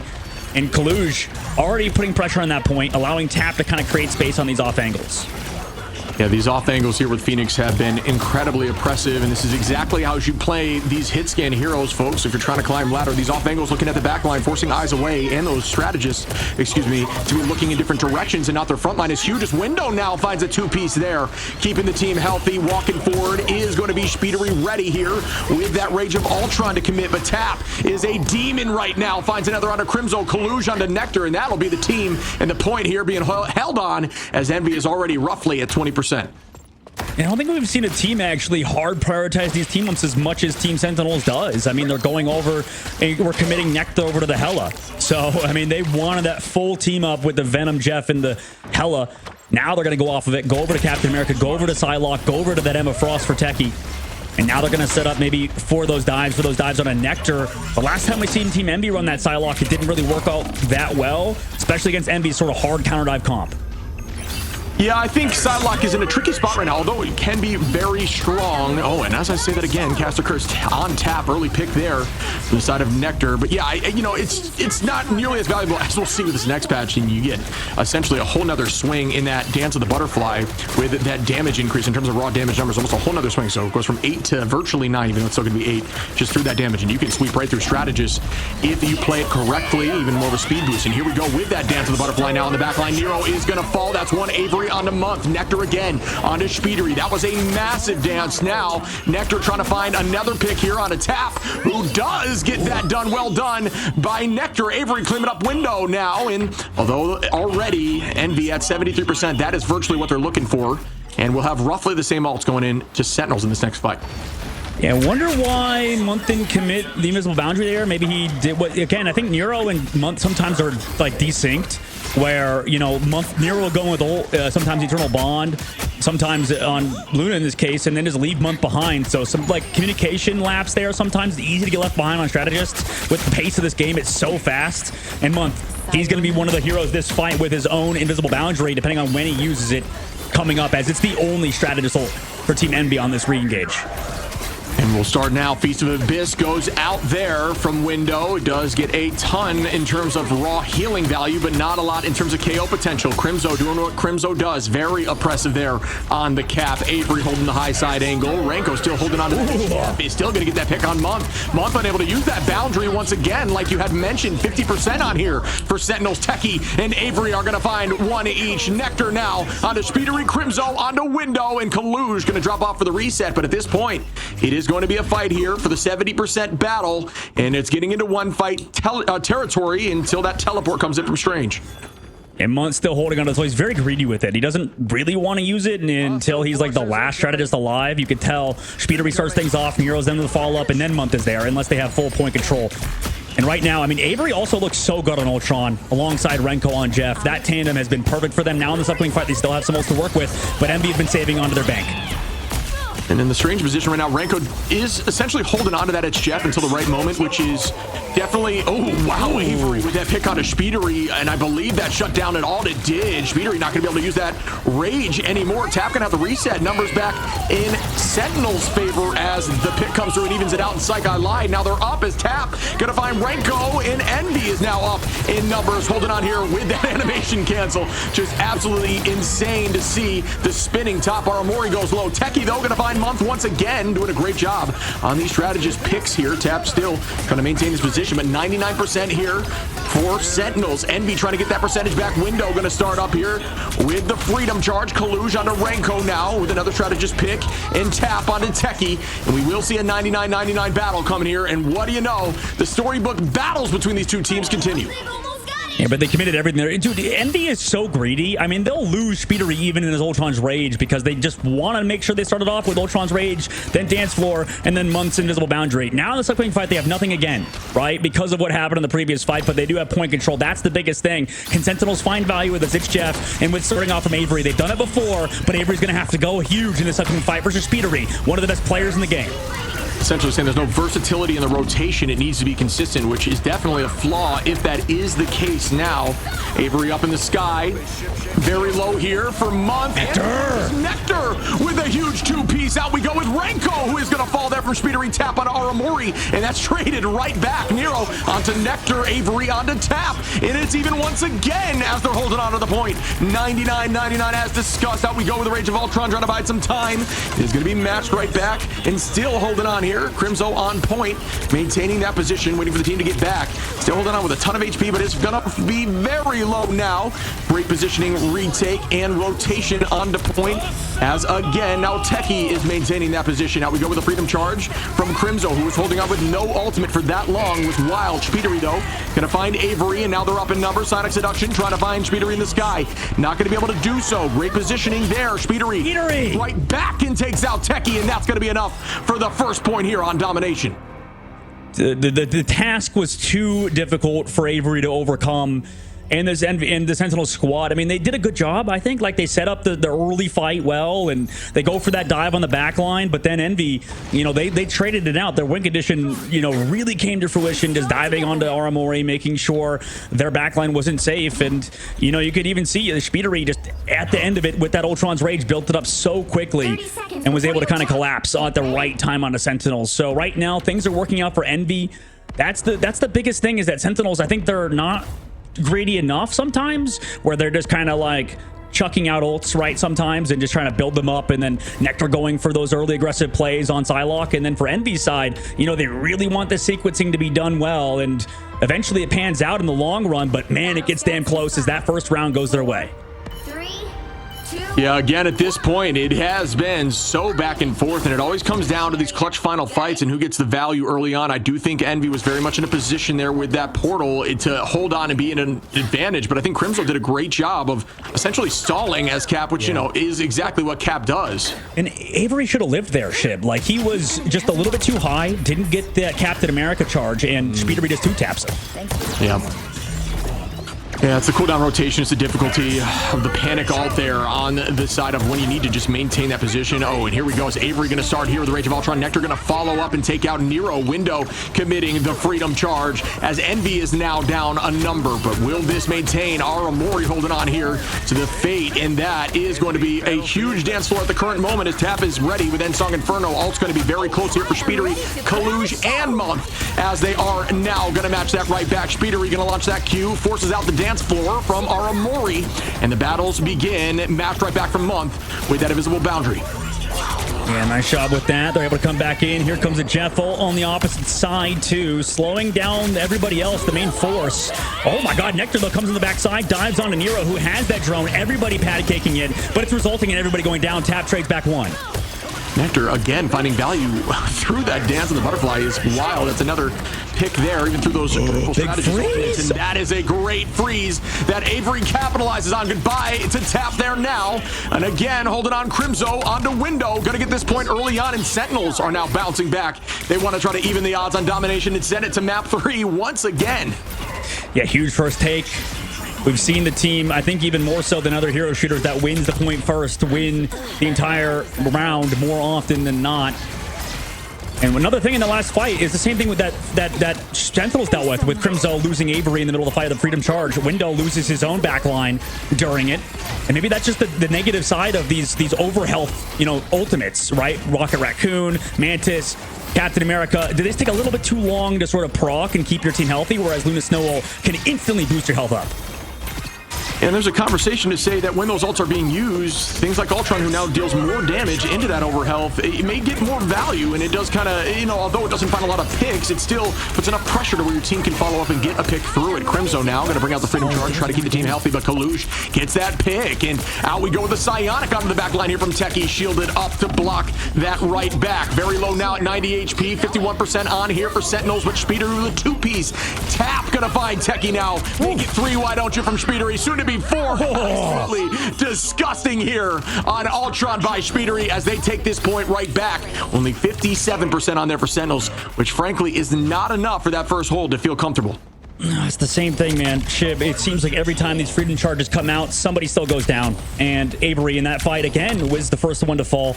And it's not that Avery's playing bad. Avery's playing great, but Speedery just playing that sort of marginal sort of increment better, right? And at the moment, we'll see what happens as Envy builds up another Ultron's Rage off of his back. They also have point control, and more notably, only 60% of the board for Sentinels on their first defense. They were going to launch out with the Rage of Ultron, gets matched right back there by Month with the Invisible Boundary, doing a good job keeping the team on point, just trying to bide time. 40% ready here for Envy, about 20 behind Sentinels at the moment. Out we go with the tackle. Nectar again for 3 in a row, going to find one of the strategists with that Dance of the Butterfly. Great timing and engage there as they are absolutely popping off there with the Psylocke. But now the commitment comes through. Out we go again. Tap going to find Renko, though. Speedery on Aramori. And there's a conversation to say that we aren't seeing as much value with these jet faults as we did during something like Convoys. Right now, the team is very much focused on that. Yeah, Envy, like you said, they're avoiding all of them. Renko's in a tough spot, and I think that's the turning point, right? Window, able to pop off that Freedom Charge. They want to make sure they secure this series, and nobody goes down in it. Sentinels have to do the same thing, right? They have to live with Crimzo's Charge. They have to keep Avery up in that Ultron's Rage. That's their only way forward. If they get picked off during another one, I'd be worried, because Envy, they finally sort of solved that issue of going down during it. 84% for Envy here. Ult advantage roughly just barely on the side of Sentinels, as they will have a few in this next fight coming here from Avery and Crimzo as well early on, but it can only be matched here by the Dance Floor and the Ensong Inferno from Tap on the side of Envy. As here we go early on Avery, going to try to force out whatever is viable. Up we go with the Ensong Inferno to buy time and hold on to that invulnerability. Down goes the Ensong. Does it find value? It does not. Tap gonna have to drop back. Whole team pressing in here from Sentinels, using this ult to their advantage. Crimzo holding on to the Freedom Charge, but there's that match back by Nero, which now gets matched by the Freedom Charge. Techie holding on here to the Psionics, trying to shut down some of these strategists as the ults are popping up. Unable to do so yet, but here you go again with Speedery on the Rage. Will this get value into Sentinels, who do not have any answer at the moment? Yeah, and they lose 1, they lose 2, Renko falls, and they wait out that Jeff ult that you mentioned earlier, and with that, I mean, they should close it out. You have to deal with the Dance of the Butterflies, though. Kalush finds Avery, and they deal with it well. Shiv, overtime ticks down, and Envy do it. They win against Sentinels 3-1. Envy take it home in a series that was very much back and forth despite the victory. Sentinels looked very good there, like a team that could stack up, but Envy doing what Envy does, popping off in clutch moments and making huge plays, consistently finding value, and that Ultron play was insane, as Speedery is going to get that MVP. You don't have a lot of time on domination, Shib, and it showed, right? Every single elimination, every KO that happened to Avery or whoever else, right? If you look at the stats, it was very close, right? Between both Speedery and Avery, right? On his side, you see Avery nearly at 20K, Speedery at 20K, same thing. But the difference being is 2 extra KOs onto Avery, right? And it's just being marginally out of position with Crimzo sometimes. I don't even know if it's essentially his fault. There's just these small instances that Envy just looks more well-practiced, like you said, and sometimes being conservative, overly conservative at times, and just losing fight after fight after fight is worth it as long as you get the correct sequencing and have the correct ultimates for the upcoming fight, from what Envy had the opinion of. And although I think that Jeff is in an incredibly strong space right now, there's also something to be said with Envy running those 2, very strategist-focused healing ultimates to keep the team up through some of these big ults, like Rage of Ultron from Avery, like you said, still found a ton of value, but having answers is always very important, and it seems like Envy just had a couple more answers, and they weren't able to get as many off-maps from Renko there, which was, very impactful on Yggdrasil, just not as much on here in domination. For sure. And we're starting to learn, I think, long term about these ban phases, right? Envy's ban phase, I think in hindsight looks a lot better because, yeah, they just counter every single, Jeff ult, every single, not the Psylocke ult, actually. Like, Nectar was kind of popping off, but outside of that, right, yeah, Speedery is going to be, I'm sure, our MVP unless something crazy happened from that series. But yeah, I mean, like you mentioned, they just were so cognizant of when Renko was going to come in and just shut that ult down. So that removes your early protect. And, it sends Sentinels down to the lower brackets because of that one simple change up that Envy did. Yeah, again, Envy is very clutch in these moments. Speedery consistently showing up here on the MVP, and you can ban a hero pool, you can't ban a hero ocean. Speedery losing a lot of duelists in these banning phases. It doesn't matter, still able to pop up here with Ultron and consistently be a threat, even if Mantis is not there to give that damage boost, which is typically, that's the 1-2 punch.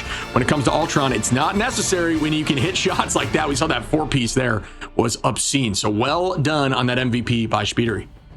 Yeah, for sure. I mean, Speedery looks really good. We'll have to talk to them in just a bit to kind of get their thoughts on it because, yeah, that was a super fun one. And taking a look at it, too, I mean, there's some slight advantages from the ban phase. We get Envy protecting and banning out the Phoenix at the very end results in them having a better matchup versus that Captain America ship versus the Jeff. You saw with the Ensong Infernos holding onto them for the Jeff. I mean, it's tough. I mean, the Sparks seem to be tough to deal with. Tap looked good in his debut yet again. Or not debut because he played before, but looks good as a Cal replacement coming into today where, we had some question marks about this team, about Envy. Were they going to play Tap? Were they going to play Cal? And it looks like Tap's filling into the roster quite well with the most final hits in the previous map and looks to be pretty strong also on Phoenix. Yeah, I'm curious to see with the removal of that tech, that Beyblade tech, where Phoenix lies. Obviously very strong still as a hit scan duelist in her own right, but clearly very impactful there, especially when you have those strategist ults up, the consistent spin. You know what I'm saying?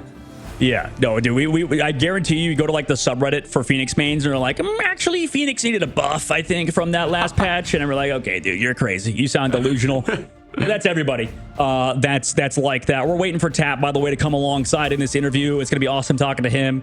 Shib, he's always a phenomenal target for interviews for sure every time. Yeah, I'm excited to see the take here from Tap, as that is going to be coming into the scene shortly here. Looking here at the brackets, and you can see the breakdown of what is going to be happening over these next few days as we are now in the playoff stages. Fly is going to be going up against DZ. Envy, we'll find out tonight who they'll be playing between 100 Thieves and Dreamland. And then on the lower side bracket, that's where things are now going to be intense. The hopes and dreams of moving forward could be crushed as you see Nemesis and Rad and Sentinels, and soon to be determined in our next series. Yeah, I think in hindsight, we'll have to see how the 100 Thieves Dreamland game goes. But if this is working out how we think it's going to work out, I mean, right now, Group B actually was very, very good. And I think the bracket stage was actually pretty well managed. I think in terms of the seeding, it makes sense. We have Dark Zero moving forward, which is crazy. But the last series of the day is going to matter, I think, in terms of, does 100 Thieves beat out Dreamland, considering Rad, they lost earlier. Let's go talk to Tap, though, by the way, the winner of that series in 3-1 fashion, as he's, I believe, on the line. What's up, Mr. Tap? Having a nice, cool glass of water. Congrats on your second win coming in today. Yep, thank you. How are you feeling? But so the question I have for you, which I think Dog and I have both been asking, is how does that rotation work with you and Cal? Is it just kind of up in the air because you're both very strong players? I'm curious on your take on how that looks. It's really just about what the team is feeling. Like, we do play some of the same heroes, but obviously we both have our strengths and weaknesses. So, yeah, it's just whatever the team's feeling. Cool. Yep. Sounds that good makes to me. sense. That makes sense. And in that series, we're seeing you a lot of Phoenix play, and I think you more than a lot of players as well has emphasized like these deep hero pools as well, like making sure you can kind of play everything. And today, I think that you look like one of the best Phoenix players, and also played it in the right matchups. Right? Is it sort of that matchup dependency that matters? Can sometimes things kind of come back down to what we think kind of comes down to the ban phase. What is it like as a player? Right? Do you think that in the ban phases you can win or lose a map because of it, or do you think that's sort of overstated by people? Definitely. I think draft is very important. Phoenix is obviously a very strong hero on this current patch. I have a lot of playtime on the hero, so I do like to play it when it's open. But I think, the yeah, draft is super important in this game, especially with like some of the bans being at the same time as the players. Sometimes you, or as both teams, right? The first and the third ban, I think. So sometimes it's a little bit random, so you don't really have the same mirror matchups that you might expect. I think draft is very important. Yeah. Yeah, absolutely. I mean, it's clearly something that we talk about how matches can be won and lost in the ban phase. And just from my understanding, something I've been curious of asking you is, we see your team, everybody is willing to slot into different roles. We've seen all of you play almost across the board, vanguards, duelists, and strategists. The question I have from the team standpoint is, how does that look in terms of who takes the ball on running vanguard and duelists? Is that open all the time? Does it consistently changing, or is that just in the moment decision? Right now we usually, so I think you're talking about the 3-3 comps, right? Sure, yeah. I mean, for example, we saw Speedery on Vanguard and you running strategists on the Rocket, stuff like that. Yeah, so yeah, it's usually me on the strategist support role when we do play that comp, whether it's like Adam or Rocket or whatever. And then Speedery's actually really good at mag, so that works out pretty well. Yeah. No, that adds up. And, it's obviously our first time seeing you here on this, or at least, well, we've interviewed before, but, coming in, you played against Techie now when you were formerly on Techie XD, which is sort of a slightly different thing. But just one last question for you, Tap. I mean, what's the dynamic, before we let you go, what's the dynamic of the Envy roster compared to the old roster you used to play on? Is it completely different vibes? How are you liking playing with Team Envy? Because I'm sure people are curious. So far I've been loving it. I think it's a very serious team. We practice a lot and we take practice serious. On my previous team, we weren't playing for an organization. We were just like 6 friends really. So, and then people had like work and stuff. So sometimes we did 1 block a day kind of thing. Then on Envy, that's like complete 180 is like very try hard. Yeah. Still having fun, though. Awesome. Well, I really appreciate your time as always, bud. Is there anything you want to say before you jump off here to, fans, viewers, teammates, etc.? The floor is yours. Floor is mine. Okay. Nothing too important to say. I stream pretty often, so you can watch that, I guess. Yeah. Beautiful. But keep supporting Envy. That's awesome. Support Envy and go check out Tap's stream. 2 things to take away here. Tap, thank you so much for your time, buddy. I appreciate you jumping on. Thank you very much. All righty. Well, you heard it here, folks. This team, very serious, right? Very serious here. And that's what, that's what it takes to win sometimes. A team that's dedicated to the cause and they know they've got the talent. It's just about putting it into fruition. I mean, always jumping in on the interviews, a very strong player in the duelist and even on the strategist role now from what we're seeing as we're looking towards our second matchup from you and I in the 4th of the night. Yep, that will be twitch.tv/tap, I believe, to watch him _tap_. Sorry, that's the most important aspect of it. Next up, series, last one of the day, shit. We got